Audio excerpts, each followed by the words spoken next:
સંયુક્ત કિસાન મોરચાનું 10 ઓગસ્ટના રોજ દેશભરના ખેડૂતો અને કામદારોને કોર્પોરેટ કંપનીઓ ભારત છોડો જેલ ભરો આંદોલનનું આહવાન કરવામાં આવ્યું હતું। કેન્દ્ર સરકારની કોર્પોરેટ કંપની તરફી નીતિઓથી ખેડૂતો, કામદારો, મજૂરો બરબાદ થઈ રહ્યા છે।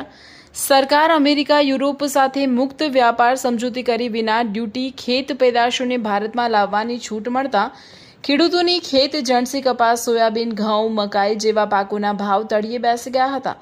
તેનાથી ખેડૂતોને અબજો રૂપિયાની નુકસાની થઈ છે। ખેડૂતો કેન્દ્ર સરકાર સમક્ષ ટેકાના ભાવની ગેરંટી આપતો કાયદો બનાવવાની તેમજ ખેડૂતો ખેત મજૂરોના કરજ નાબૂદ કરો, પાક વીમા યોજના સરકાર હસ્તે શરૂ કરો, મનરેગા કાયદો પ્રસ્થાપિત કરો, 4 નવા શ્રમ કાનૂન રદ કરો અને રાસાયણિક ખાતરની તંગી દૂર કરો, ખાતરના ભાવ વધારા પાછા ખેંચો, વીજળીના ખાનગીકરણ ભાગરૂપ સ્માર્ટ મીટર લગાવવાનું બંધ કરોની માંગણી અંગે ગુજરાત કિસાન સભાના નેતૃત્વમાં જેલ ભરો કાર્યક્રમના ભાગરૂપે ખેડૂતોએ કોલકી રોડ ઉપર ચક્કાજામ, સવિનય કાનૂન ભંગ કરવા જતા ખેડૂતોને અટકાવી દીધા હતા। ખેડૂતોએ માંગણી અંગે જોરદાર સૂત્રોચ્ચાર કરી દેખાવો યોજી છૂટા પડ્યા હતા। કાર્યક્રમમાં કિસાન સભા રાજકોટ જિલ્લા પ્રમુખ કારાભાઈ બારૈયા, ખીમાભાઈ રબારી, લખમણભાઈ પાનેરા, ભરતસિંહ ચુડાસમા તેમજ કામદાર આગેવાન દિલીપભાઈ વસરા, વિક્રમ સિહોરા સહિતના નેતૃત્વ કરી આગેવાનો સાથે મોટી સંખ્યામાં ખેડૂતો ઉપસ્થિત રહ્યા હતા।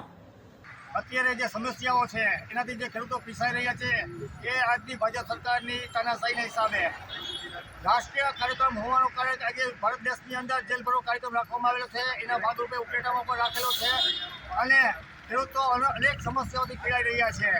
જેવા કે અત્યારે હાલની તકે જે પાક વીમા યોજના હતી બંધ કરેલી છે, પછી ખેડૂતો અત્યારે જે દુષ્કાળની અંદર અતિવૃષ્ટિનો ભોગ બનેલા હતા, અત્યારે દુષ્કાળ જેવી પરિસ્થિતિ થઈ છે તો ખેડૂતોને જે પાક વીમો મળતો હતો એ પણ સંપૂર્ણપણે બંધ કરેલો છે। તો તાત્કાલિક ધોરણે એવો જે પાક વીમો છે એને ચાલુ કરવા મારી માંગણી છે। ભારત સરકારની કોર્પોરેટ પરત નીતિઓને કારણે ખેડૂતો બરબાદ થઈ રહ્યા છે। તેમના ઉત્પાદનોના તેમને ભાવ મળતા નથી અને સરકાર સમક્ષ છેલ્લા 5 વર્ષથી અમે માગણી કરતા આવ્યા છીએ કે સરકારે ટેકાના ભાવનો ગેરંટી કાયદો કરવો જોઈએ અને જે કાંઈ ખેડૂતો ઉપર કરજા થયા તે કરજા નાબૂદ કરવા જોઈએ। પાક વીમા છે તો પાક વીમા યોજના ચાલુ કરવી જોઈએ અને વીજળીનું ખાનગીકરણ બંધ કરવું જોઈએ। ખાતરની અછત દૂર કરવી જોઈએ, ખાતર બધાને આપવું જોઈએ।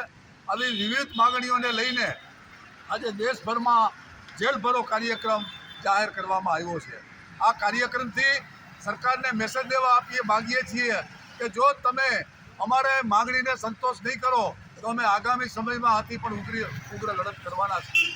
આ હકીકતને સરકાર સાંભળે અને ખેડૂતો અંગેના જે કંઈ નિર્ણયો લેવાના છે એ લે અને અમેરિકા અને યુરોપ હારેની જે સંયુક્ત જે વેપાર કર્યો છે મુક્ત વ્યાપાર સમજૂતી, એ મુક્ત વ્યાપાર સમજૂતીઓ રદ કરે।